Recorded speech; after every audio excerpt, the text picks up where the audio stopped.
मौलाना जर्जीस साहब इमाम मालिक का वाक़या सुना रहे हैं, बड़ा अच्छा लग रहा है, आंखों में आंसू आ जाएं। बिलाल का वाक़या सुनाए कि कैसे पत्थर उनके सीने पर रख दिया जाता हूं, बहुत मगरमच्छ के आंसू बहाने वाले बहुत मिलेंगे। लेकिन हजरत इमाम मालिक और हजरत बिलाल, हजरत सुमैया की तरह तकलीफ उठाने के लिए हम तैयार नहीं है। इस दीन के लिए इस मिंबर के ऊपर खड़े होकर ये खुतबे सुनने के लिए तैयार हैं कि बिलाल ने क्या तकलीफ उठाई, सुमैया ने क्या तकलीफ उठाई, इमाम मालिक ने क्या तकलीफ उठाई, इमाम अहमद इब्न हंबल ने क्या तकलीफ उठाई। लेकिन उन तकलीफों को हम उठाने के लिए तैयार नहीं है। सुनने के हम शौकीन तो हैं, लेकिन उन तकलीफों को उठाने के लिए हम तैयार नहीं है। ये हक बात है। अल्लाह के रसूल ने उनके चचा अबू तालिब ने क्या कहा था, भतीजे मेरे ऊपर इतना बोझ मत डालो कि मैं बर्दाश्त न कर सकूं। आज ये लोग तुझे मारने के लिए आ गए, इतना बोझ न डालो। तो अल्लाह के नबी ने क्या कहा था, आए चचा जान, आप क्या समझते हैं कि मैं आपके सहारे पर जी रहा हूं? नहीं, ये काफरीन मक्का अगर सूरज उखाड़ कर लाए और मेरे दाहिने हाथ पर रख दें और चांद लेकर आए और मेरे बाएं हाथ पर रख दें, फिर भी मैं दीन हक से बाज नहीं आऊंगा, हक की दावत देता रहूंगा। ये था एक वाकया। और जब हक बात बोलोगे तो परेशानियां आएंगी, और परेशानियां आएंगी तो सब्र आपको करना पड़ेगा। हजरत सुमैया की तरह जब तक नहीं पता था, बस ये आखिरी वाकया सुनाकर मैं जानता हूं ईशा का वक्त है। तो मेरे भाइयों, हजरत सुमैया का एक मंजर देख लीजिए मेरे भाइयों। हक बात, अबू जहल खड़ा है, अबू लहब खड़ा है, और सुमैया के दोनों यानी बेटा भी और शौहर भी दोनों को सामने खड़ा कर दिया, अम्मार को और उनके शौहर यासिर को, और सुमैया के जिस्म से कपड़े उतार दिए गए। तबकात इब्ने साद के अल्फाज, सुमैया मोहम्मद के रब पर ईमान लाई है, छोड़ दे। कहती है हाशा वकल्ला, हरगिज नहीं। कपड़े उतार दिए, हाथ पीछे से बांध दिए, मान जा, नहीं मानती है। नेजा लिया, नेजा उठाकर शर्मगाह में दाखिल कर दिया, इस तरफ से डाला और उस पार निकाल दिया। हाथ पीछे से बंधे हों, इस जुल्म पर हम क्या कहेंगे? थोड़ी सी 5 महीने की जेल की सलाखों में पहुंच जाएं तो हमारे मुंह से अल्लाह मेरी रिहाई का इंतजाम फरमा दे, या ज्यादा से ज्यादा ला इलाहा इल्ला अंता सुब्हानका इन्नी कुन्तु मिनज़ ज़ालिमीन, जो यूनुस अलैहिस्सलाम ने मछली के पेट में पढ़े, आप यही सब दुआएं पढ़ेंगे। लेकिन सुमैया जिसकी शर्मगाह में नेजा डाल दिया गया हो, हाथ पीछे से बंधे हुए हो और नेजा उस पार निकल चुका हो, ऐसे मौके पर यह नहीं कहती है कि अल्लाह मेरी मदद फरमा, आय अल्लाह इन जालिमों से मेरी हिफाजत फरमा। उसके मुंह से यह दुआ नहीं निकलती है, उसके मुंह से यह दुआ निकलती है सब्बित कदमी याला दीनिक या रब्बी, आय हमारे रब, इसकी दी हुई तकलीफ से कहीं मेरा ईमान न फिसल जाए, कहीं मेरा इस्लाम न फिसल जाए, कहीं इसकी तकलीफ से मुझे मेरा ईमान न छिन जाए। आय अल्लाह इसकी दी हुई तकलीफों पर मेरे ईमान पर मुझे साबित कदम रखना, आय अल्लाह मेरे ईमान पर मुझे साबित कदम रखना, सब्बित कदमैया अला दीनिक, मुझे अपने दीन पर साबित कदम रखना। उसकी जबान से जुमला निकलता है तो यह निकलता है। हम क्या कहेंगे?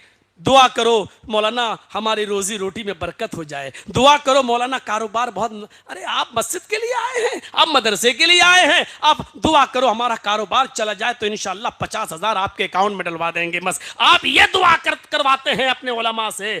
मेरे भाइयों, दुआ ये करवाओ कि मौलाना दुआ करो, ये तो दुनिया है आती जाती है, ये तो दौलत है जो आती जाती है, ये हमारी नहीं है। हमारे इंतकाल के बाद हमारी औलाद बाप की बची हुई दौलत पर लड़ेगी, उसकी जायदाद पर झगड़ा करेगी, बड़ा हिस्सा मेरा, छोटा हिस्सा मेरा। हमने अपने बाप को ज्यादा देखा है, तुमने कम देखा है, इलाज हमने कराया है, ये नहीं। दुआ ये करो कि आए मेरे आए मौलाना साहब, ये दुआ करो कि अल्लाह मरते वक्त मुझे और मेरी औलाद को ईमान पर साबित कदम रखे, जब तक जिंदा रखे ईमान पर रखे, इस्लाम पर रखे, और जब खात्मा हो तो ईमान पर खात्मा फरमाए। हजरत सुमैया का यही हाल था, पीछे से हाथ बंधे हैं, नेजा पकड़ नहीं सकती, खून बह रहा है शर्मगाह से, वो कह रही सब्बित कदमैया अला दीनिक, आय अल्लाह मेरे कदमों को, मेरे पैरों को, मेरे कदमों को आय अल्लाह अपने दीन के ऊपर साबित कदम रखना। अबू जहल ने कहा अभी भी नहीं मानेगी, नहीं। कहा 2 ऊंट लाओ। तबकात के अल्फाज हैं, एक ऊंट का चेहरा पूरब की तरफ, एक ऊंट का चेहरा पश्चिम की तरफ। एक पैर सुमैया का इस ऊंट से बांधा, दूसरा पैर सुमैया का उस ऊंट से बांधा। कोड़ा हाथ में लेकर कहा, सुमैया अब इस ऊंटों को कोड़ा मारूंगा। एक ऊंट पूरब की तरफ भागेगा, एक ऊंट पश्चिम की तरफ। सोच कि तेरे जिस्म का क्या होगा। तेरे पैर मुख्तलिफ सिमतों में चीर दिए जाएंगे। सुमैया अपने बेटे की आंखों में आंसू देखकर कहती है, बुज़दिल मत बनो, मैं औरत हूं, मुझे हल्की सजा दी जा रही है, तुम मर्द हो। आए मेरे बेटे अम्मार, आए मेरे शौहर यासिर, तुम मर्द हो सकता है कि मेरे बाद तुम्हें मुझसे भी ज्यादा सख्त सजा दी जाए। तुम आंसू बहा रहे हो, यह मंजर तुम्हें देखना पड़ेगा। देखो अम्मार, तुम तो मेरे पेट से पैदा हुए हो, मुझसे क्या पर्दा। यासिर, तुम तो मेरे हस्बैंड हो, मुझसे क्या पर्दा। देखो इतनी बड़ी खतीब कोई पैदा नहीं हुई खतीबा, अपने बेटे को ललकार रही है, अपने शौहर को ललकार रही है कि मैं औरत हूं इसलिए हल्की सजा दी जा रही होगी, तुम मर्द हो, इससे भी ज्यादा सख्त सजा के लिए तैयार रहना। और वो उन दोनों को डराने के लिए सजा दे रहा है।